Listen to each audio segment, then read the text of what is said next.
제가 상제님 진리를 만나기 이전에 81년도에 20대쯤 초반에 교회를 2년간 다녔어요. 다니게 된 계기가 있는데 그 장로님 부인이 어느 날 과자를 구워가지고 오셨어요. 그 이후로 수시로 먹을 걸 가지고 오시는 거예요. 즉 저는 그 의도를 알고 있으니까 제가 교회를 다니겠습니다. 그리고 또 하나는 내가 어렸을 때 왜 내가 태어났고 왜 살아야 되고 왜 죽는 건가에 대해서 궁금했거든요. 그래서 이제 교회를 나갔어요. 그 이후로 이제 결혼을 하고 이제 시어머니가 저에게 이제 성당을 다니자고 하는 거예요. 그래서 어차피 저는 진리의 갈급증이 있어서 다니는 건데 그게 해소가 안 됐기 때문에 성당을 이제 남편하고 같이 나가게 됐어요. 성당을 다니면서 한 3년 정도 다녔는데 그때 그 휴가철을 맞이해서 오빠가 인천에서 영평도에 이제 온 거예요. 그래서 오빠에게 제가 전도를 하려고 적극적으로 이제 이야기를 했죠. 성경 이야기를 하면서 노아의 방주를 이야기했어요. 그 다음에 이제 오빠가 전도가 되었나요? 아니죠. 오빠는 제 말을 아주 잘 들어줬어요. 들어주고 나서 너가 이야기를 하는 거예요.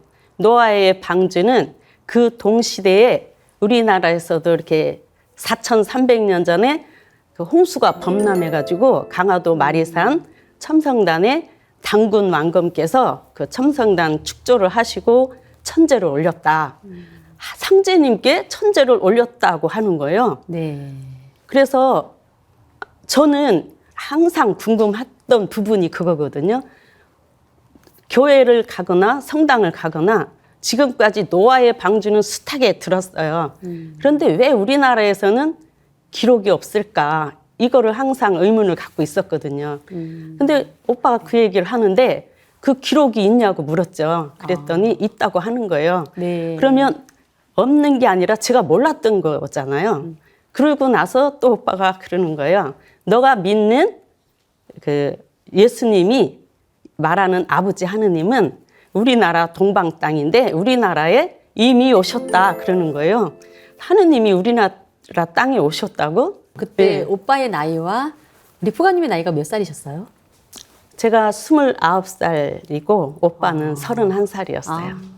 네, 계속 좀 말씀해 주세요. 그런데 하느님이 오셨다고 하면서 저는 오히려 이제 오빠가 궁금한 것보다 제가 더 많이 궁금한 거예요, 이제. 그래가지고 제가 성경책을 보면 앞에는 이스라엘의 그 족보가 쫙 전개되니까 읽혀지지가 않더라고요. 노력을 했는데.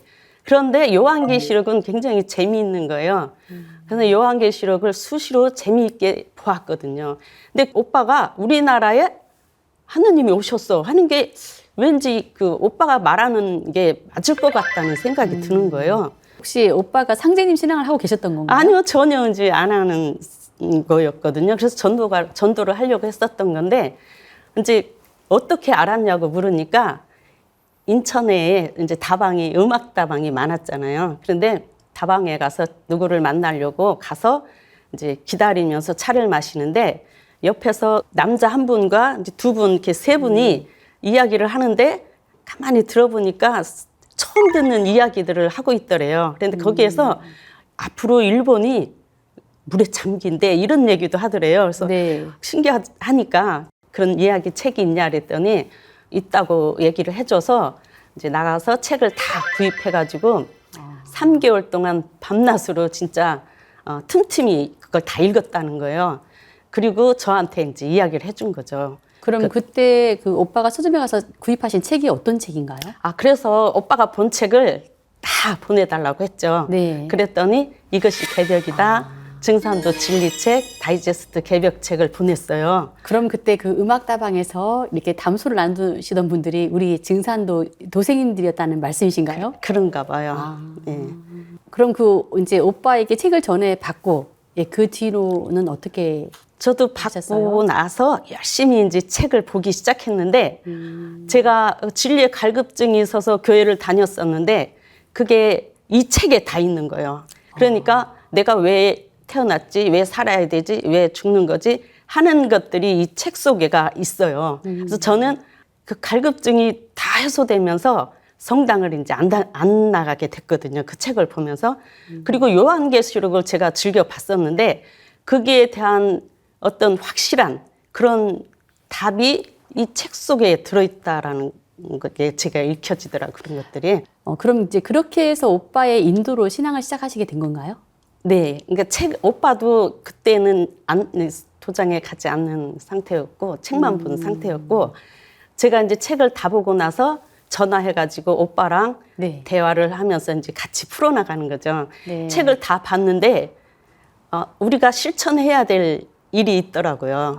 그래서 제가 오빠한테 전화해서 나는 이렇게 우리는 해야 되겠다. 그리고 이제 제가 상제님 어진하고 청수그릇을 보내달라고 했어요. 그러니까 오빠는 이제 저 때문에 도장에 가서 이제 그걸 다 갖다가 보내준 거죠. 수석보감님, 네. 홍정자 보감님 말씀 중에 노아의 방주 이 말씀해 주셨잖아요. 동시대에 이 동양에서는 이 9년 홍수 이야기가 있잖아요. 네. 이 부분에 대해서 조금 더 자세히 들어볼 수 있을까요?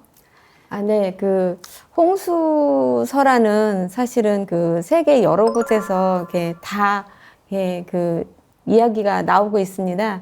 근데 그 노아의 방주 얘기는 그 원형이 수메르 신화에서 나온다고 하거든요. 그래서 네. 수메르 신화에도 보면은 그 홍수 설화가 있습니다. 그 동시대 그 우리 쪽 그 동양에서는 중국 요순 시대에 이제 9년 홍수가 있었는데요. 그때 우리나라는 이제 고조선의 그 단군 왕검 시대였고요. 그래서 요 임금 때 이제 홍수가 일어나자 그 요 임금은 그 신하 곤한테 그 홍수를 그 치수 사업을 맡깁니다. 네. 그래서 치수를 하라고 맡기는데 그 곤이 결국은 실패를 하게 돼요. 그래서 그 순임금이 그 곤을 그 처형을 하고요. 곤의 아들 우에게 다시 그 치수를 맡깁니다. 그래서 우가 굉장히 자기 집 문 앞을 지나다니면서도 그 집에 들어가지 않을 정도로 굉장히 열심히 그 홍수를 막으려고 노력을 하는데 네. 결국은 성공을 하지 못하거든요. 그래서 그때 이제 그 우리 구조선의 단군 왕검님께서 그 오행치수법을 전수를 해주시게 되죠. 네. 그래서 이제 홍수를 막게 되고 이제 우가 하나라의 임금이 됩니다. 네. 이 노아의 이 방주의 원형이 이 슈메르 문명에서 전해졌다는 내용이 지금 매우 흥미로운데요. 네. 이 동시대에 이 동양에서 있었던 이 9년 이 홍수와 얽힌 이야기 지금 재밌게 말씀해 주셨는데 저도 사실은 그 판소리 춘향가에도 9년 우치홍수라는 얘기가 나와서 당시에는 도대체 그게 무슨 말인가 했는데 이제 이 상징 진리를 공부하면서 알게 된 거죠. 네.